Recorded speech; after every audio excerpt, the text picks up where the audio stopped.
The Senate Judiciary Committee hearing room was not just full, it was electric. The lights above were too bright, the room too quiet. Even the air felt like it had been wound tight as if waiting to snap. Cameramen stood shoulder to shoulder along the back wall, their lenses already locked in. A single chair at the front sat empty. All eyes were fixed on it, because everyone knew who it was reserved for. Pamela Vance, once celebrated, then ridiculed, then forgotten. The former Deputy Attorney General of Florida, once accused of leaking confidential files, forced to resign under public pressure, called everything from a traitor to a political tool. Headlines had shredded her reputation like confetti in a windstorm, but they didn't know the whole story. Not yet. Today she was back, and she wasn't here to clear her name. She was here to burn the truth into the walls of this building. And then she entered. The double doors creaked open. The room snapped to attention like a held breath finally inhaled. Her entrance wasn't flashy, but it didn't need to be. She didn't come to impress. She came to finish something. Pamela's blonde hair was pulled back in a sleek knot. Her navy blue suit was tailored like armor. No jewelry, no makeup beyond what was necessary for camera lights. Just cold focus. She walked with a slow, deliberate pace down the long aisle between the audience seats. Each footstep echoed sharp, clean, defiant, like a clock counting down. People whispered her name like it was a ghost they never expected to see again. Senator Marcus Redfield, seated at the dais, lifted his head. The same Marcus Redfield who just last week had called her a relic of a corrupted era live on national television. He leaned back, arms folded, watching like a hawk sizing up an old rival. She didn't acknowledge him, didn't even blink. She reached the witness table, placed a black leather portfolio in front of her with careful precision. The click of the latch opening echoed like a warning bell. Then nothing. She sat down, hands folded, silent, composed, eyes forward. She hadn't spoken a word, but somehow the room already felt like it belonged to her. And no one, not the cameras, not the senators, not even the staffers, could quite explain why they suddenly felt nervous. Something was about to happen, and it would not be quiet. Across the room, behind the long mahogany table that lined the dais, sat Senator Gregory Langston, a man who didn't just play politics, he owned the board. Tall, silver-haired, and soaked in the confidence of a man who'd never been told no. Langston had made a career out of shredding reputations in front of live cameras. His voice was like gravel wrapped in silk, soft enough to sound reasonable, sharp enough to cut deep. He didn't stand when Pamela entered. He didn't need to. His smirk said everything. To him, Pamela wasn't a threat. She was an opportunity, a political punching bag dressed in a designer suit. He saw her not as a woman with truth, but as a stepping stone to his next headline. Langston leaned back, eyes narrowing with practiced calculation. This wasn't just a hearing to him, it was theater, and he was the star. He tapped his pen twice, a signal to his staffers. They nodded, prepared. In the folder in front of him were preloaded accusations, doctored timelines, and character attacks disguised as questions. He had no intention of listening to her testimony, only of destroying it, and he believed it would be easy. Why wouldn't he? He'd buried bigger names than hers. What he didn't realize, what no one realized, was that this time he wasn't holding the sharpest weapon in the room. She was. Senator Langston's eyes locked onto Pamela like a lion spotting a lone gazelle. Cold, calculated, certain. He didn't see a professional. He didn't see a survivor. He saw an easy target, someone to corner, humiliate, and discredit while the cameras rolled. A prop in his latest political performance. As she adjusted the mic before her, his smile curled slightly. That smug, slow, building smirk, the kind only men in power wear when they think they've already won. To Langston, she was already finished. He leaned forward, slightly elbows on the desk, hands folded, his voice smooth and condescending. "Ms. Vance," he said slowly, "do you recall the last time you were sworn in before a committee? I believe it ended. Rather badly for you." A few people in the gallery chuckled, quiet but cruel.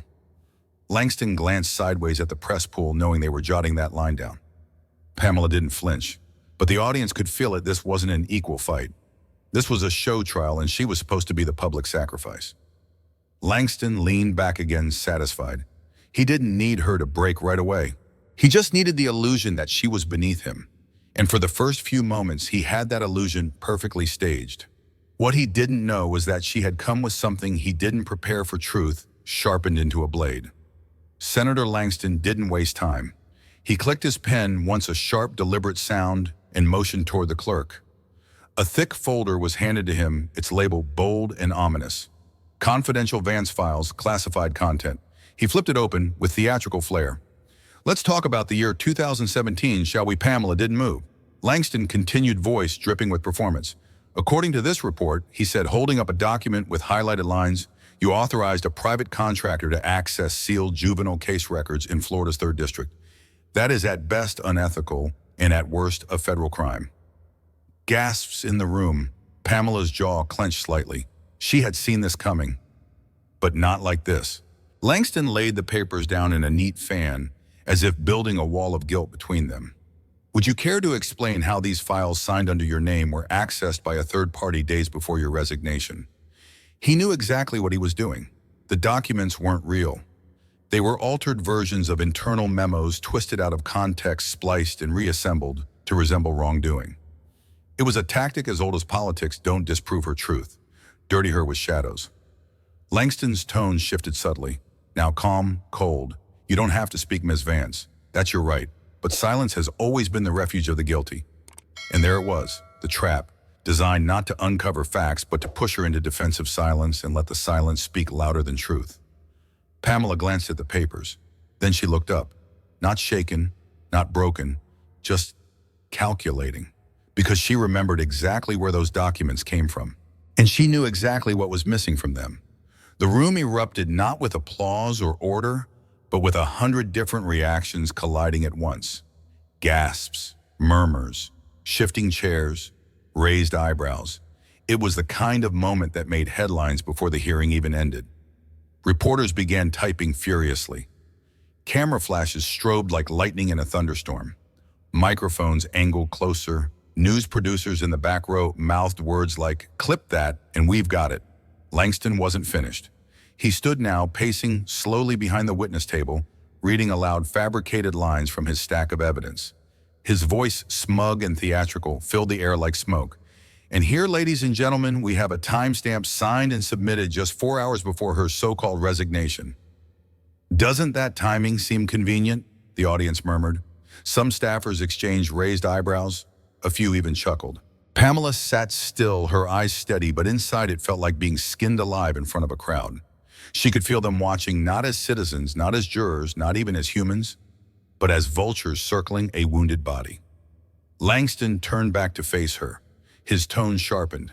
"Ms. Vance, do you still expect us to believe you resigned in good faith? Or were you forced out before you could be indicted?" A few gasps, a few dams whispered too loudly. Then came the worst part, the silence that followed. The dangerous kind, the silence of collective judgment. One reporter tweeted mid-hearing, "Vance on the ropes, Langston drops the hammer." Hadge, collapse or clapback. Every second she didn't respond, the media built their narrative. Pamela was being torn apart, not in court, but in public perception. But what they didn't know, not Langston, not the press, not the viewers at home, was that Pamela wasn't frozen. She was loading the next chamber. She didn't blink. She didn't look away. She didn't say a word. But Pamela Vance was no longer just sitting in that witness chair. She was coiled, like a fuse burning silent, almost invisible. Her face remained unreadable, her lips still, her posture perfect. But beneath the table, her right hand slowly, steadily tightened around the leather handle of her black portfolio. The same portfolio she had carried in silence. The same one Langston had laughed at, thinking it held nothing but old notes and faded dignity. He didn't know. No one knew that inside that slim, unassuming case was something that could crack his world wide open. Pamela's fingers gripped tighter knuckles, whitening but never shaking. To the cameras, she looked composed. To the press, maybe even cornered. But inside, she was fire, and that fire was almost ready to erupt. Langston leaned in again, smugly repeating his last line for dramatic effect. "You can stay silent, Ms. Vance, but we both know what silence means. Guilt." A few more gasps, laughter from someone in the back. Pamela still didn't speak, but her eyes, those calm, storm-hidden eyes, didn't flinch. They locked onto Langston's face like crosshairs. He thought she was finished. What he didn't see was that she wasn't being quiet. She was aiming. Then she moved. No words, no warning, no drama. Just a quiet, deliberate shift as Pamela Vance unzipped her black leather portfolio. The sound, a simple zip, sliced through the tension like a scalpel. The room froze. Langston paused mid-sentence, caught off guard. His smirk twitched. Pamela reached in slowly, her hand precise. No fumbling, no hesitation. And from the portfolio, she pulled out one single document. One, not a binder, not a folder. Just one sheet of paper neatly sealed in a transparent sleeve. She didn't speak. She didn't raise her voice. She didn't even look at Langston. She turned calmly and extended the paper across the table toward the committee's legal investigator. The man, startled, looked around. "Ms. Vance," he asked cautiously. She nodded once, just once, and let go. The document slid gently onto the polished wood. The silence that followed wasn't awkward. It was deadly, because everyone in that room understood instinctively that something had just shifted. This wasn't a defense. This wasn't a plea. This was a strike. And it was quiet. Too quiet. Langston squinted at the page from a distance. He couldn't read it, but he felt it. His confidence began to falter. The game had changed, and he didn't even know the new rules. The paper sat there unassuming, harmless, thin. But when the legal investigator slid it toward himself and tilted his glasses for a better look, everything stopped. He didn't speak. He didn't blink. His lips parted just slightly as if a breath had been stolen from him. Then he looked up directly at Senator Langston. And for the first time that day, Langston blinked. The cameras caught it all. One zoomed in on the investigator's trembling fingers. Another panned across the committee's faces, confusion, then shock, then panic. Someone whispered, "Is that real?" A staffer dropped a pen. A senator on the far left leaned forward, eyes wide. Langston tried to laugh. "What is this supposed to be, a stunt?" Some desperate, the investigator cut him off quietly but firmly. "Senator, this isn't a stunt. This is a signed Department of Justice clearance report, time-stamped 2 weeks after Ms. Vance's resignation." Langston froze. The audience gasped. The press pool jolted to life. Phones were lifted. Screens lit up. Someone mouthed, "Oh my God." The investigator read again, slower this time. "It confirms that Ms. Vance's actions regarding the juvenile records were fully authorized and later deemed compliant by federal oversight." Langston turned pale.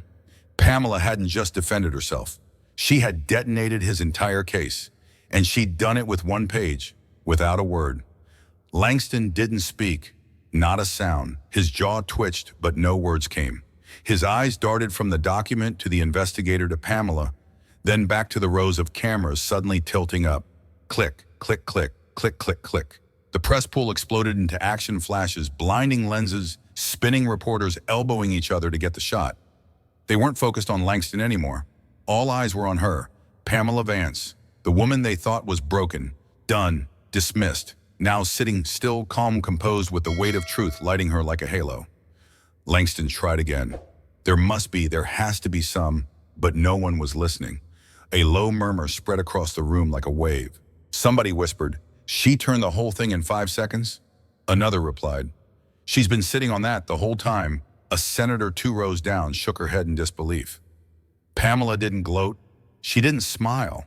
She didn't move. But her silence now wasn't the silence of defense. It was the silence of domination. Langston looked smaller now. His voice was gone, his fire gone. He wasn't the predator anymore. He was the exposed fraud sitting in a spotlight that no longer served him. And Pamela was no longer the target. She was the storm. Long before the committee room, before the cameras, before the silence, before the one-page bomb, there was humiliation. Pamela Vance had been a rising star, appointed deputy special prosecutor at just 38, respected, feared, brilliant, until one case changed everything. A juvenile records case, highly sensitive, politically explosive.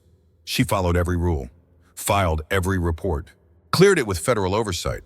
But when a prominent senator's son, Langston's nephew, was implicated, they needed a scapegoat. She became the easy target. Suddenly, internal memos were leaked. News anchors repeated words like cover-up, abuse of authority, reckless violation. Pamela barely had time to breathe. Cameras followed her everywhere. Reporters camped outside her apartment. Anonymous threats flooded her email. Her inbox went from policy memos to death threats. She wasn't charged. She wasn't even investigated formally. But the pressure campaign worked. Step down gracefully, they told her. Protect your future. Don't drag this out. And so she resigned. Not with guilt, but with grief. not with shame, but with fury. She walked out of the Department of Justice alone, her box of things small, but her will still burning. It didn't end with the resignation. It only began. Because when the news broke, when the headlines screamed scandal at the DOJ, when talking heads on TV said her name with a smirk, Pamela learned that losing your job isn't the worst part. The worst part was watching people you loved disappear. Her sister stopped calling. Her mother, once her biggest supporter, now picked up the phone with a voice that trembled, unsure what to say. Maybe it's better to keep a low profile for a while, her mom whispered. Former colleagues avoided her on the street. Friends she thought were unshakable unfriended her, ghosted her, pretended not to see her in public. But it wasn't just silence. It was mockery.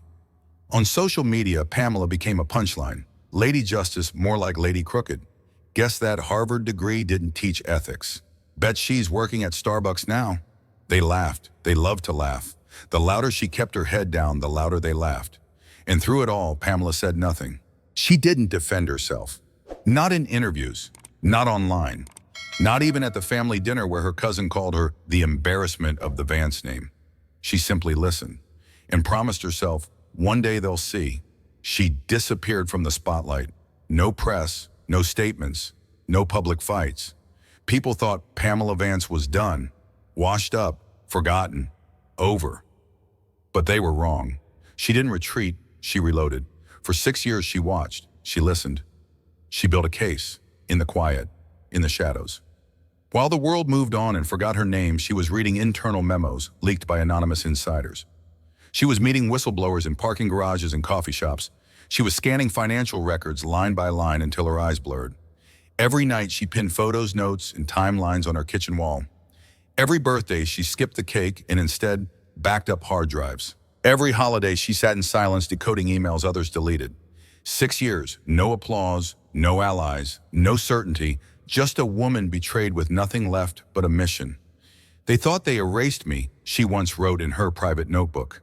They didn't, they just made me sharper. She never posted a single update, never let anyone see her rage. But behind that silence, Pamela was building a sword, and when the time came, she would use it. It started with a folder, just one, unassuming, black, slim. Pamela handed it to the lead investigator in full view of the Senate Judiciary Committee.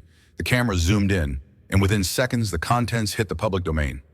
Boom, a digital cascade, 117 pages of financial corruption, 33 forged signatures, secret contracts linking Senator Langston's campaign to foreign interests, unexplained luxury real estate in his daughter's name, a paper trail of hush money, dozens of payments routed through fake charities.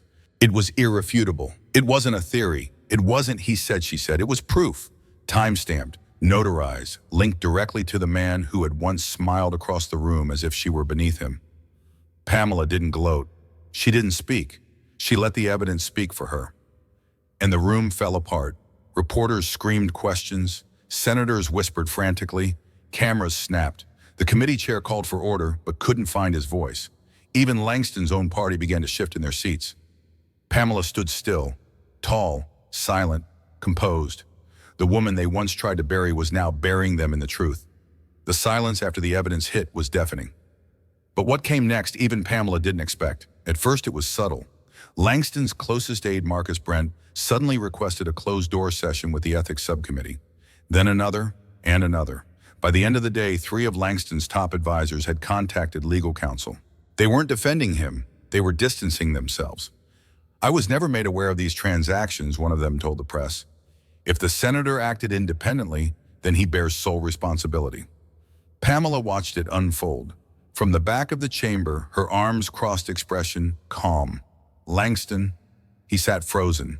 His voice, once booming and theatrical, now trembled with every word.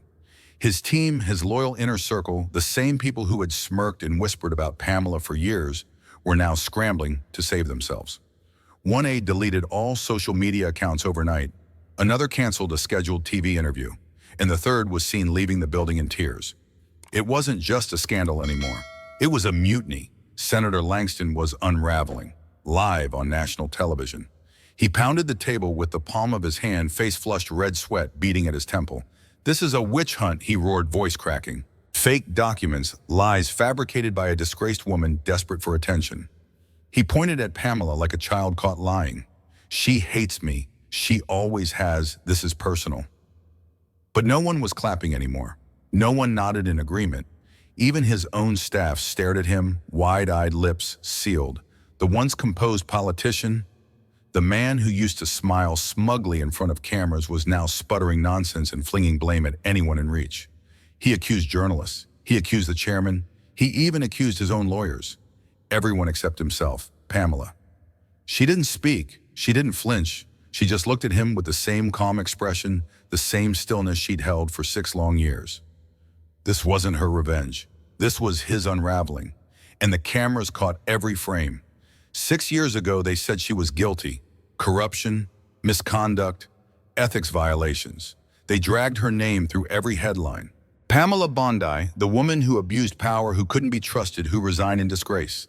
Now the same committee that once voted to bury her career just voted to reopen her case. Cameras flashed, reporters gasped.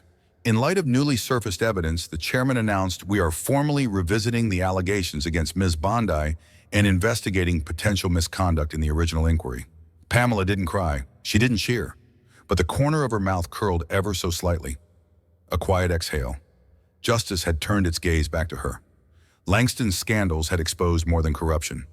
They uncovered a cover-up, old memos, redacted testimonies, suppressed emails, all pointing to the same truth: she had been set up. For years, Senator Langston had used his seat like a throne, untouchable, untamed, unchallenged. But today, he wasn't sitting behind a podium. He was summoned to it. The same room, the same committee, the same cameras. Only now he wasn't the judge. He was the judged. "Senator Langston," the chair began, "you are hereby called to testify regarding misconduct, witness tampering, and suppression of evidence in the Bondi case." Langston tried to smirk, but it cracked halfway. Then something unexpected happened. A voice from the gallery, "I'm ready to testify." All heads turned. It was Carl Dorsey, the former chief of staff, a man once loyal to Langston. A man who had stayed silent for years. And then another voice. "Me too, Elaine Fisher Pamela's, former assistant who'd been forced to resign." Then came a third. "I've seen the memos. I know the truth. Dr. Raj Patel, the ethics consultant who'd originally flagged the inconsistencies." One by one, they stood not for glory, not for politics, but for truth. Pamela sat motionless in the back, eyes glistening but focused. This was revenge. This was redemption. 6 years ago, her face was plastered across every screen in America with headlines like "Pamela Bondi's Ethics Collapse," "The Fall of a Prosecutor," "Florida's Shame in a Suit." Now those same networks, those same anchors were scrambling to rewrite the narrative. New headlines flooded in like a rising tide. "Pamela Bondi, Truth Vindicated Whistleblower," or "Warrior America Rethinks Bondi, from Scapegoat to Symbol of Justice." Even primetime pundits who once scoffed at her name were now replaying the footage of her silent defiance in the committee room, breaking it down frame by frame like it was history unfolding in real time. On social media, #YouBondiTruth, #JusticeForPam, #She Stood Alone. All trending within minutes. Talk shows invited her. Newspapers retracted editorials. Even former critics publicly apologized. But Pamela, she didn't bask in glory. She didn't gloat. She stood firm, her voice calm, as she said to a national audience, "I don't want revenge. I want reform, and I want every woman who's ever been silenced to know this fight isn't over." The room went silent. She didn't just reclaim her name. She reclaimed the narrative. And America watched, heart pounding, rooting for her. The grand hall of the Senate was unusually silent. No protests, no shouting, just cameras waiting. Senator Langston walked slowly to the podium. His steps didn't echo with power this time. They sounded like shame. He looked older, grayer, as if the truth had aged him more than time ever could. Pamela Bondi sat directly across from him. No bitterness in her eyes, only a stillness that made the room feel smaller. "Miss Bondi," Langston began, voice rough with defeat, "I stood on this floor 6 years ago and called you unfit, unethical, unworthy." He paused, swallowed hard. "I was wrong." The words cut through the silence. Every journalist stopped typing. Every camera zoomed in. "I knowingly suppressed evidence. I allowed ambition to cloud my judgment. And in doing so, I failed the people I was elected to serve, and I failed you." He turned slightly toward the public gallery. To the nation and to every woman who's ever had her voice silenced by power, I apologize. A gasp rippled through the room. But Pamela didn't move. She didn't nod. She didn't need to, because in that moment, the tables weren't just turned. They were shattered. The room was frozen. Every eye locked on her. Every breath held. Pamela didn't speak. No triumphant speech. No words of revenge. Instead, she simply rose from her chair. She closed her thin leather portfolio with a soft click, straightened her navy blue suit, and let a small smile lift the corner of her lips. It wasn't the smile of victory. It was the smile of freedom. The kind of smile that said, I don't need your approval. The truth speaks for itself. As she walked toward the exit, heels echoing against the marble floor, journalists shouted her name. Cameras flashed like fireworks, but she never turned back. Pamela Bondi left the Senate chamber in silence, and in that silence, she was louder than any speech ever delivered on that floor. As she reached the heavy wooden doors, a reporter finally broke through the noise. "Ms. Bondi," he shouted breathless, "after everything they did to you, how did you stay silent all these years?" The room held its breath. Cameras froze mid-flash. Every ear leaned forward. Pamela stopped.